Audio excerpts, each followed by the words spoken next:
Hello, praise the Lord, जय मसीह की। मैं धीरज राजेश बघेल स्वागत करता हूं आपका आज के वीडियो में। और आज मैं आपके सामने उस बात को लेके आया हूं जो उत्पत्ति उसके 1 से 50 अध्याय को हमने बहुत शॉर्ट में देखा कि किन लोगों के माध्यम से हम उत्पत्ति की किताब को पढ़ सकते हैं। तो हमने देखा था कि आदम से लेकर याकूब के 12 बेटों तक कैसे उन सब की स्टडी करने के द्वारा हम पूरे उत्पत्ति की किताब की स्टडी कर सकते हैं। माफ करिएगा, आज मैं उत्पत्ति से निर्गमन में आ रहा हूं और उत्पत्ति में बेसिक घटना क्या हुई थी, बहुत शॉर्ट समरी उसको मैं लेके आपके सामने आ रहा हूं।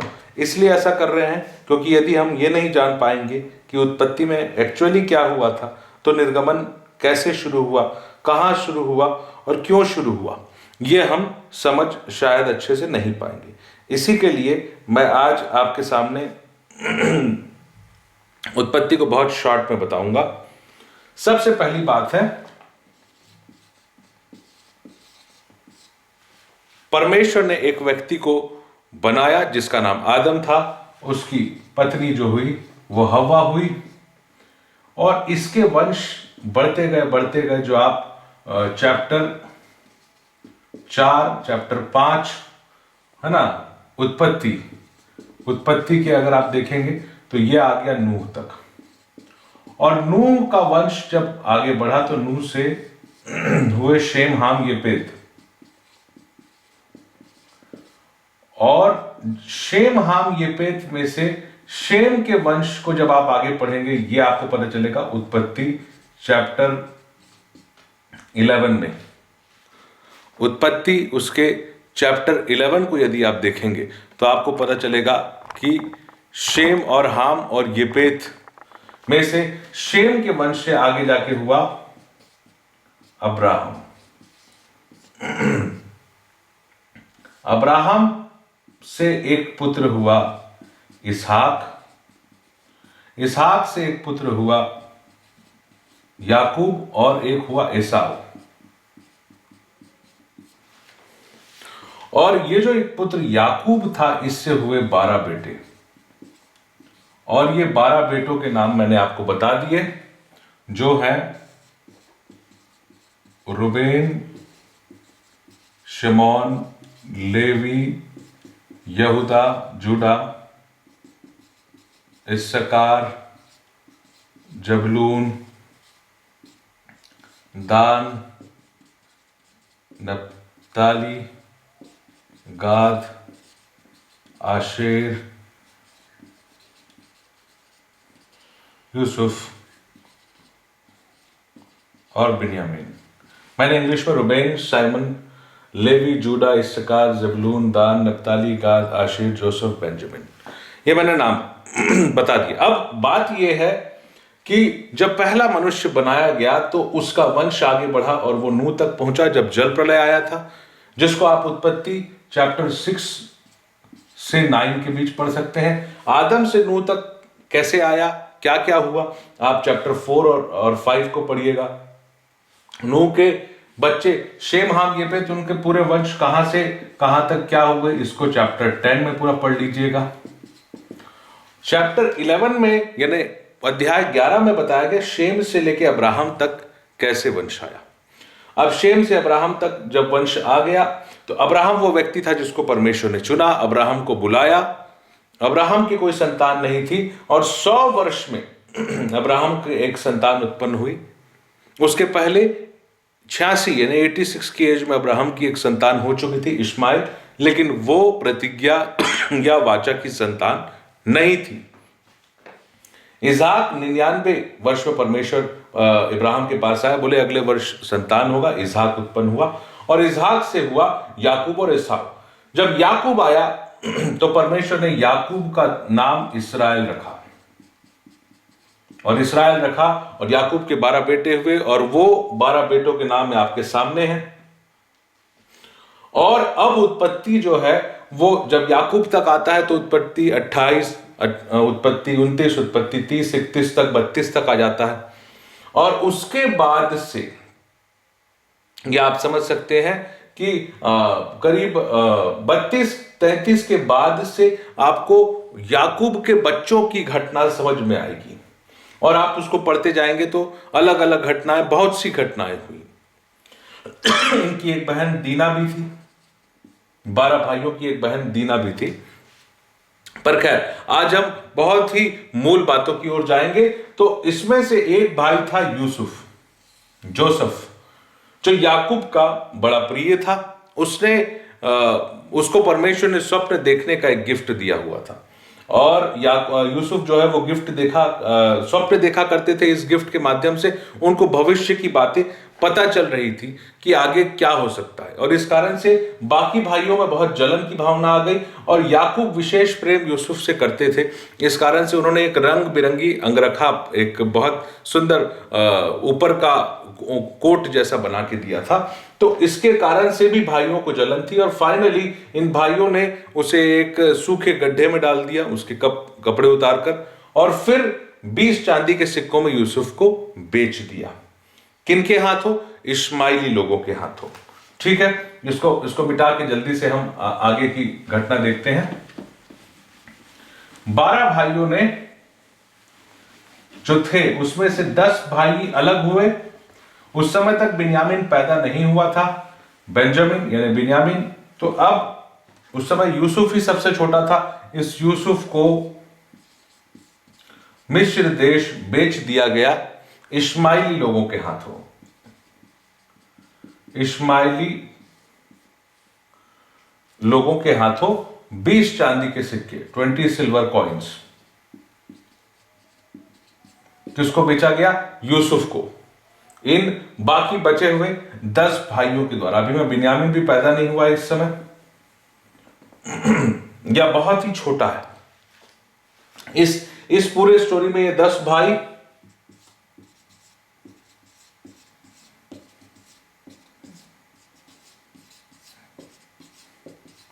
और जो यूसुफ है वो अलग। तो इसको बेचा गया 20 चांदी के सिक्कों में, यह चला गया मिस्र देश। और ये समझिए कि ये एक इश्माइली लोगों के द्वारा मिस्र में ये बेच दिया गया। और इसको इश्माइली लोगों को 20 चांदी के सिक्कों में ये मिला, और इसको जब मिस्र पहुंचा दिया गया तो मिस्र में ये एक स्थान पर रहा जहां मिस्र के जो राजा हैं, उनके जो अंगरक्षकों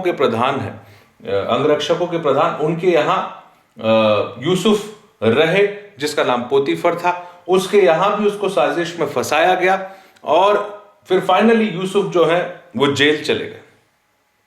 जब वो जेल चले गए तो वहां परमेश्वर ने उनको जो गिफ्ट टैलेंट दिया था स्वप्न देखने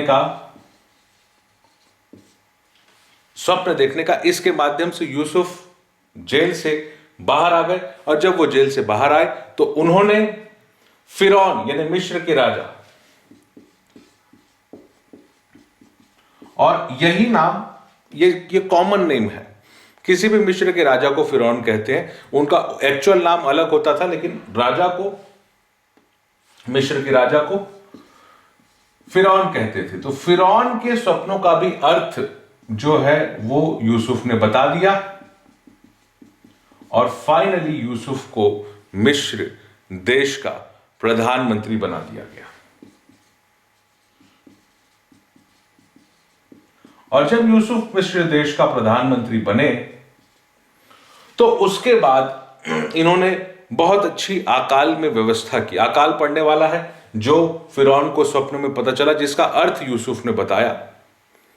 वो अर्थ जो है वो कोई नहीं बता पा रहा था, तो यूसुफ को उस टैलेंट के माध्यम से उसने अर्थ बताया, और फाइनली फिरौन ने उसे अपना प्रधानमंत्री बनाया, और उसने बहुत अच्छा मैनेजमेंट किया यूसुफ ने, और पूरा अकाल का समय बीत गया। और इस प्रकार जो है, लेकिन उस अकाल के वक्त ही जब पूरे विश्व में खाने की तंगी हुई, तो ये बाकी 10 भाई और इनके पिता याकूब को भी अन्न की कमी हुई, तो ये यूसुफ के पास आए। और वो पूरी घटना आप उत्पत्ति करीब 40 अध्याय से लेकर उत्पत्ति 50 अध्याय तक देख सकते हैं कि कैसे ये भाइयों का आपस में मेल मिलाप हुआ, कैसे यूसुफ ने अपने भाइयों को अनाज दिया, कैसे याकूब जो है वो उस देश में जहां वो परदेशी होकर रहते थे, कनान देश कहलाए जो बाद में, वहां से वो मिस्र देश आए। और फाइनली ऐसा हुआ कि अनाज की कमी होने के कारण से, और जब फिरौन को पता चला कि भाई यूसुफ के भाई आए हुए, यूसुफ का परिवार आया है, तो उनको बोले कि भाई आप अपने पूरे परिवार को वापस बुलाइए हमारे देश। और तब पूरे इजरायली जितने थे, मतलब याकूब के 12 बेटे और उनका परिवार, टोटल 70 लोग हुए यूसुफ के परिवार को मिला के। तो इनको बोले कि भाई आप सबको लेके, ये 12, मतलब कहना चाहिए कि 12 बेटे, जिसमें यूसुफ तो पहले से 11 बेटे, उनका पूरा परिवार और यूसुफ सब मिला के 70%, 70 लोग हुए इजरायली जो मिस्र देश में रहने लगे। और इवन जो याकूब है, उनकी डेथ मिस्र में हुई। उनको फिर वापस ले जाके उनको उसी मकपेला वाली भूमि में जिसको अब्राहम ने खरीदा था, वहां उनको उनका फ्यूनरल हुआ। पर पूरा परिवार जो है, ये रूबेन, शिमोन, लेवी, इनकी पत्नी, इनके बच्चे, सब लोग, और इवन यूसुफ, उनकी पत्नी, उनके बच्चे, ये सब जो हैं वो मिस्र में ही रहे। 70 लोग थे जब वो शुरू में गए थे, और इनकी संख्या बहुत बढ़ती गई, बहुत अधिक बढ़ती गई। और यहां पर उत्पत्ति की जो घटनाएं हैं वो समाप्त हो जाती हैं। और अब पूरा का पूरा इजरायली परिवार, मतलब याकूब के 12 बेटे, सब के सब मिस्र में रह रहे हैं। और ये 70 से बढ़ते जा रहे हैं। और जो यूसुफ की जनरेशन थी, यूसुफ के भाई थे, उनकी डेथ हो गई, सब खत्म हो गए। और उसके बाद उनके बच्चे बढ़ रहे हैं। और अब जो फिरौन राजा, जो अब नया राजा बना, तो यूसुफ को नहीं जानता था। और ये 70 लोग बढ़ के बहुत बढ़ गए, बहुत अधिक बढ़ गए।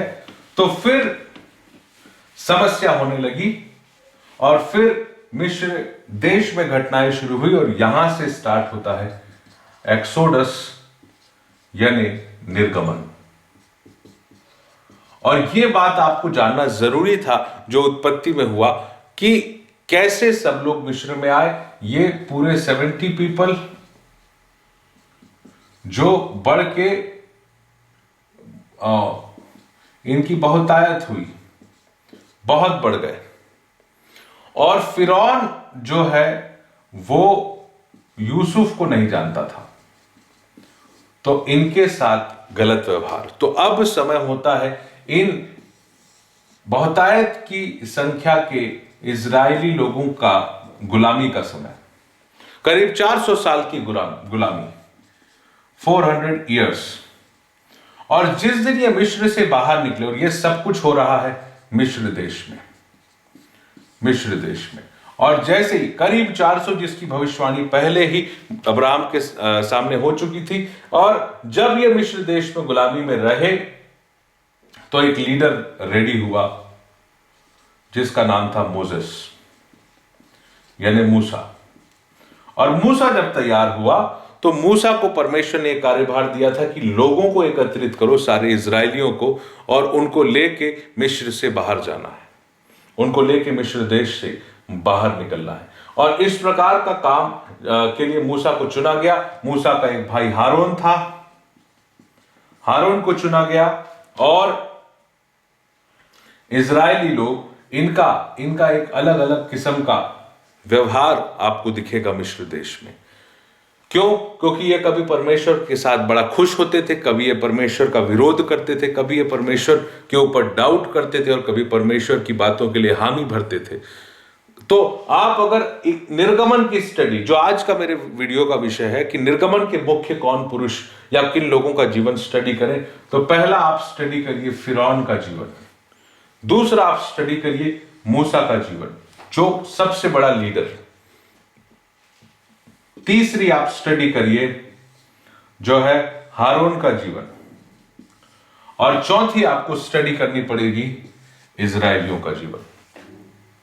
कम से कम इतने लोगों का जीवन आप स्टडी कर पाएंगे, तब आपको निर्गमन की किताब, और सबसे बड़ी बात है, there is god in this complete scenario, और परमेश्वर की अद्भुत सामर्थ, अद्भुत रूप और उनका अद्भुत 10 विपत्तियां, उनकी मिलाप वाला तंबू,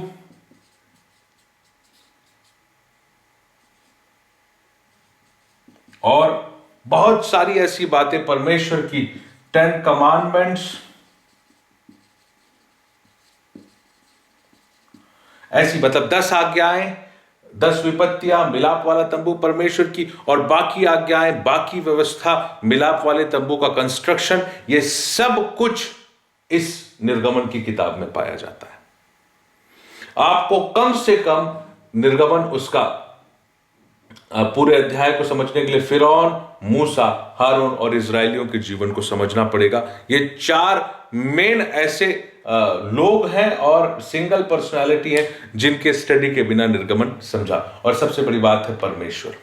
परमेश्वर हर पुस्तक में है, हर एक किताब में, लेकिन परमेश्वर का भी बहुत विशेष, हमेशा से विशेष है, लेकिन परमेश्वर का मन, परमेश्वर की योजना, परमेश्वर की प्लानिंग, परमेश्वर की इच्छा बहुत क्लियर इस पूरे किताब में हमको मिलती है। निर्गमन की किताब निर्गमन बेसिकली मिस्र देश से निकल के कनान देश की ओर, जिसे परमेश्वर ने दूध और मधु की धारा का देश कहा था, उसमें जाने का कार्य है। इसमें लाल सागर विभाजित हुआ, इसमें बहुत कुछ हुआ। जब हम डिटेल में इस किताब को पढ़ेंगे तो हम जरूर उस सारी बातों को, घटना को हम लेंगे।